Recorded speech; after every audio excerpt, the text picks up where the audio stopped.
ऐसे सर बरेली में एक आतंकवादी सहित 31 लोगों की हिस्ट्री शीट खोली गई है।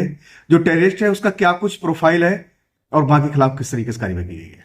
जनपद में जो आपराधिक तत्व हैं उनकी निगरानी के लिए लगातार उनके विरुद्ध निरोधात्मक कार्रवाई सुनिश्चित की जाती है। उसके अंतर्गत हिस्ट्री शीट खोलने की प्रक्रिया है। तो जनपद में 31 ऐसे अपराधियों की हिस्ट्री शीट खोली गई है जिनको पुलिस की लगातार निरंतर निगरानी करने की आवश्यकता है।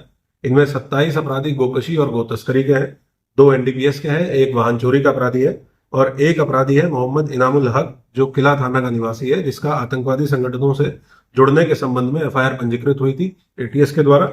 और एटीएस माननीय एटीएस न्यायालय के द्वारा इसको 10 वर्ष की सजा भी हुई थी।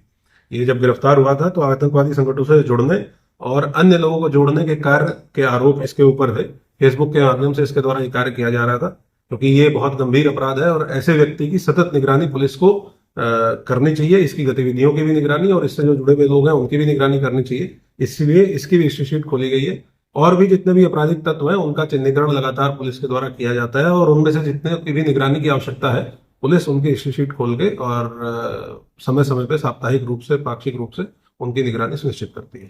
जो आतंकवादी है इनामुल हक सजा याफ्ता है, सजा पूरी होने के बाद भी इसकी निगरानी किस तरीके से की जाएगी और किस तरीके से?